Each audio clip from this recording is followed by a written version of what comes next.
Hello everyone, हमारा next topic है ionization enthalpy, या फिर हम इसको आयनाइजेशन एनर्जी भी कह सकते हैं। आयनाइजेशन एंथैल्पी या आयनाइजेशन एनर्जी क्या है? Energy required to remove the loosely bound electron from an isolated gaseous atom, it is ionization enthalpy.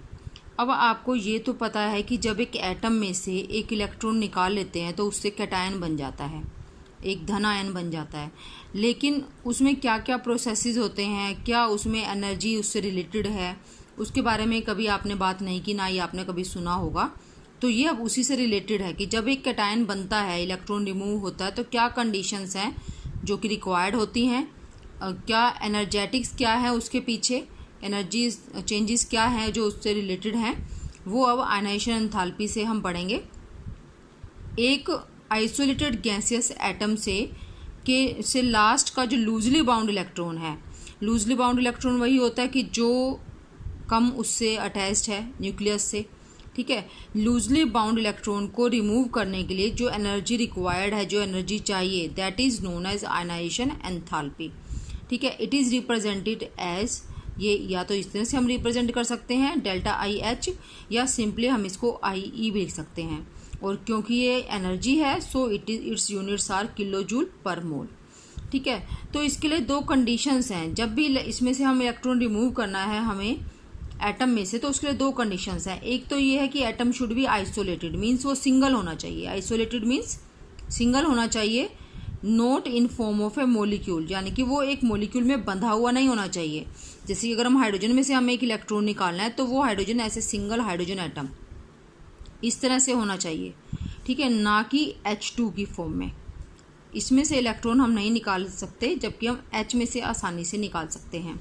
And second thing, it should be in gaseous state, ठीक है, ये गैसियस स्टेट में होना चाहिए, क्योंकि गैसियस स्टेट में जो एटम्स होते हैं ना, वो एक दूसरे की इन्फ्लुएंस से काफ़ी दूर होते हैं, एक दूसरे का उनके ऊपर अट्रैक्शन या रिपल्जन टाइप के फोर्सेस नहीं होते हैं, अब काफ़ी कम होते हैं। तो इसलिए पहले आपको मैंने बताया कि वो सिंगल होना चाहिए, तो मैंने सिर्फ H के बारे में बताया। अब वो गैसियस स्टेट में भी होना चाहिए, तो हम एग्जैक्टली इसको एक्यूरेटली ऐसे लिख सकते हैं कि हाइड्रोजन की अगर हम बात कर रहे हैं तो it should be hydrogen gas, hydrogen atom gaseous, but not as H2 gas, okay. अब अगर हम आयनाइजेशन एंथैल्पीज कंपेयर करते हैं दो एटम्स की, दो एटम्स हैं, मान लो मेरे पास एक एटम है हाइड्रोजन और एक एटम है ऑक्सीजन। अगर मैं इन दोनों की आयनाइजेशन एंथैल्पी कंपेयर करती हूँ, मुझे दोनों की वैल्यू दी हुई है, तो आयनाइजेशन एंथैल्पी क्या है? Energy required to remove the electron.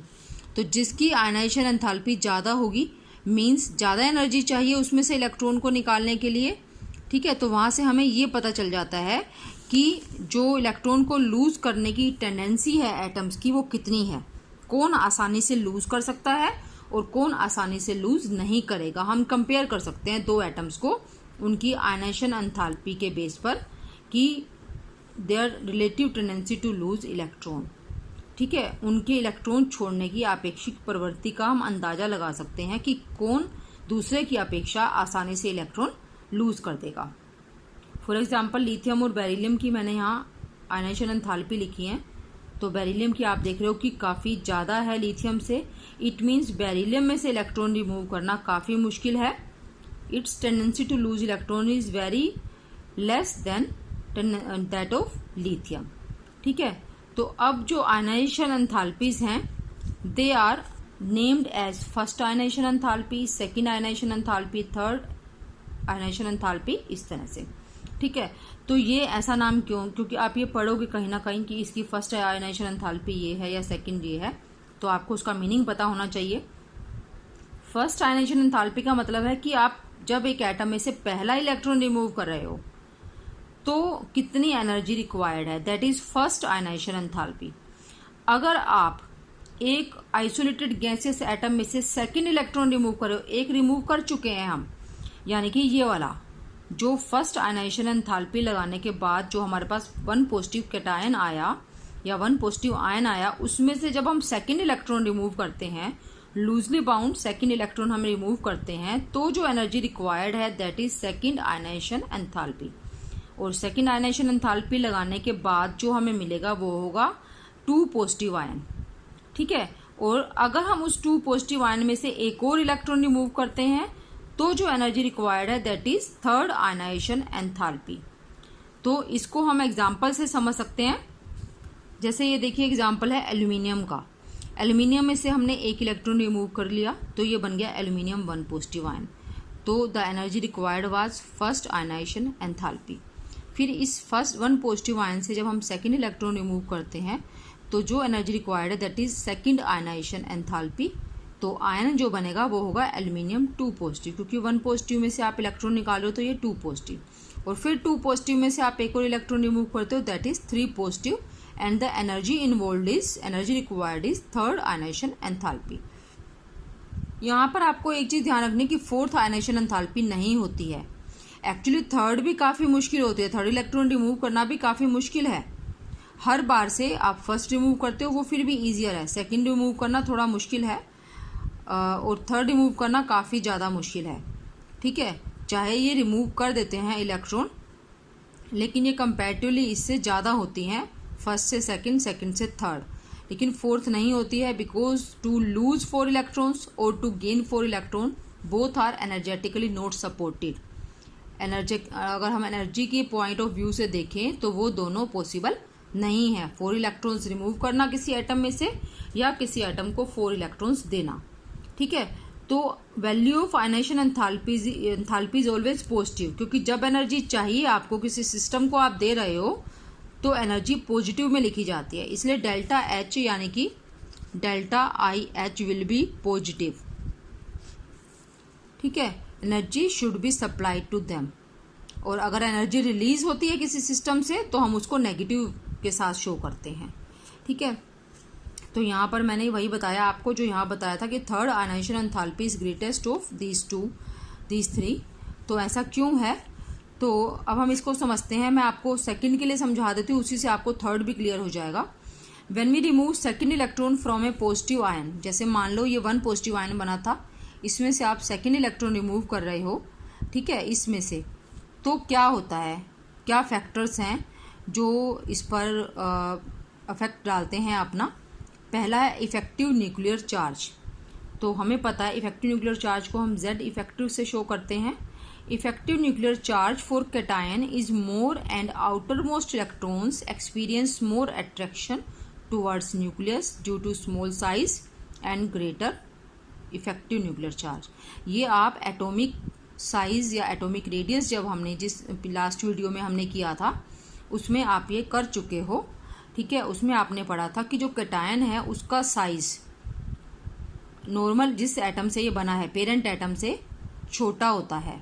ठीक है, और जो इफेक्टिव न्यूक्लियर चार्ज है इसमें ज़्यादा होता है। इफेक्टिव न्यूक्लियर चार्ज ज़्यादा होने के कारण कैटायन का साइज एटम के पेरेंट एटम से छोटा होता है। तो वही चीज़ यहाँ पर आ गई कि इसका जो कैटायन है उसका इफेक्टिव न्यूक्लियर चार्ज ज़्यादा होने के कारण आउटर मोस्ट इलेक्ट्रॉन पर एक्सट्रैक्शन बहुत ज़्यादा है न्यूक्लियस के लिए।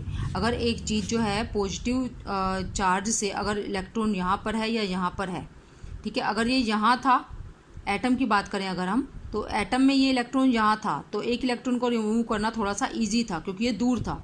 लेकिन ये रिमूव करने के बाद जो साइज़ है वो छोटा हो गया। अब हमें सेकेंड इलेक्ट्रॉन ये वाला रिमूव करना है, तो इसको रिमूव करना, इस इलेक्ट्रॉन को रिमूव करना मुश्किल हो जाएगा क्योंकि एक तो इफेक्टिव न्यूक्लियर चार्ज बढ़ गया और दूसरा साइज छोटा हो गया। इसलिए this is attracted much more to the nucleus than this electron. ठीक है, इफ वी, और सेकंड पॉइंट क्या है, if you remove 1 electron from aluminium it is very difficult as we know. Aluminium 1 positive से अगर हम एक और इलेक्ट्रॉन रिमूव करते हैं तो ये डिफ़िकल्ट है। क्यों डिफ़िकल्ट है? क्योंकि आप जानते हो कि opposite charges attract each other. अब हमारे पास जो जिसमें से हमें इलेक्ट्रॉन रिमूव करना है ना, वो है पॉजिटिव स्पीशीज़ है हमारी। वो पॉजिटिव स्पीशीज़ में से आपको नेगेटिव को अलग करना है, तो वो तो काफ़ी मुश्किल है क्योंकि पॉजिटिव और नेगेटिव में बहुत ज़्यादा अट्रैक्शन होती है। तो इतनी अट्रैक्शन को तोड़कर इस नेगेटिव को इससे बाहर अलग करना डिफ़िकल्ट हो जाएगा। इन दो फैक्टर्स के कारण second ionization enthalpy first ionization enthalpy से काफ़ी ज़्यादा है। ठीक है, ये दोनों फैक्टर्स मिलकर फर्स्ट आयनाइजेशन एंथैल्पी से सेकंड आयनाइजेशन एंथैल्पी को ज़्यादा कर देते हैं, और यही जो फैक्टर्स है ना, ये और भी ज़्यादा इनका इफेक्ट हो जाएगा अगर हम थर्ड इलेक्ट्रॉन को रिमूव करेंगे तो। इसलिए थर्ड आयनाइजेशन एंथैल्पी सेकंड वाली से भी ज़्यादा होगी। This is about ionization enthalpy.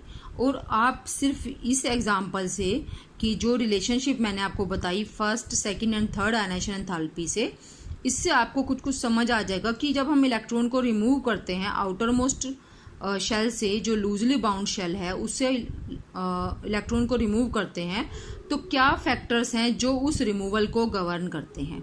तो इसका फ़ायदा आपको जब हम ट्रेंड्स पढ़ेंगे पीरियोडिक टेबल में आयनाइजेशन एंथैल्पी के, कि किस तरह से आयनाइजेशन एंथैल्पी ग्रुप में ऊपर से नीचे जाते हुए चेंज होती है या पीरियड में लेफ्ट टू राइट जाते हुए चेंज होती है, उसमें आपका को काफ़ी फ़ायदा होगा इसको अच्छे से ध्यान से समझने का। So this is important and questions are also based on this topic. Okay, this is about ionization enthalpy. Thank you.